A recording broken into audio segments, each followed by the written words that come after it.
Chicken pakodi చేసుకోబోతున్నాం. దానికి కావాల్సిన వస్తువులు మ్యాగ్నేట్ చేసుకున్న chicken, bread powder, egg yolk బాగా చితక్కొట్టుకోవాలి అండ్ కార్న్ఫ్లోర్.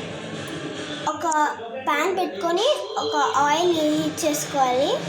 ఒక చికెన్ పీస్ తీసుకుని ఈ బ్రెడ్ పౌడర్లో డిప్ చేసుకోవాలి ఫస్ట్. నెక్స్ట్ ఈ ఎగ్ యోక్లో డిప్ చేసుకుని మళ్ళీ కార్న్ఫ్లోర్లో డిప్ చేసుకోవాలి. మళ్ళీ ఇంకోసారి బ్రెడ్ పౌడర్లో డిప్ చేసుకుని ప్యాన్లో వేసేయాలి. దాన్ని కొద్దిగా అలా ఫ్రై అవ్వనివ్వండి. అలాగే ఈ ప్రాసెస్ అలా రిపీట్ చేయండి. బాగా కొద్దిగా ఫ్రై అవ్వనివ్వండి. కొద్దిగా టర్న్ చేసి బాగా రోస్ట్ అవ్వనివ్వండి. మళ్ళీ వీడియోలో చూపిస్తున్న విధంగా బాగా రోస్ట్ చేసుకోండి, అదే ఫ్రై చేసుకోండి.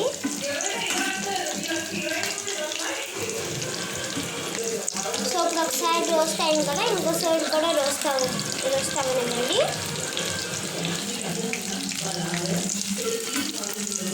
అయిపోతే మన యమ్మీ చికెన్ పకోడా రెడీ అయిపోతుంది. సో ఇప్పుడు బాగా రోస్ట్ అయిపోయినాయి. ఇప్పుడు ఒక గిన్నెలోకి కానీ ప్లేట్లోకి కానీ తీసి పెట్టేసుకోండి. ఆయిల్ అంతా తీసేసి గిన్నెలోకి తీసి పెట్టుకోండి. స్టవ్ ఆఫ్ తీసేసుకున్నప్పుడు సో మన చికెన్ పకోడా అయితే రెడీ అయిపోయింది. మనం ఒక ప్లేట్లోకి సర్వ్ చేసేసుకున్నాం. ఇప్పుడు కొద్దిగా కొత్తిమీరతో గార్నిష్ చేసుకుందాం.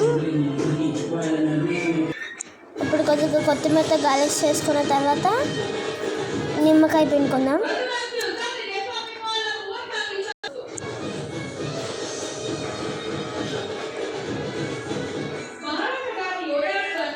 సో నిమ్మకాయ పిండేసుకున్నాం కదా, ఇంకా మన యమ్మీ చికెన్ పకోడా రెడీ అయిపోయింది. Thank you for watching this video. Please like, share and subscribe. ఒకసారి మీ ఇంట్లో కూడా ఇలా ట్రై చేసి తినండి, చాలా బాగుంటుంది. మా ఛానల్కి సబ్స్క్రైబ్ చేసుకోండి. Bye bye.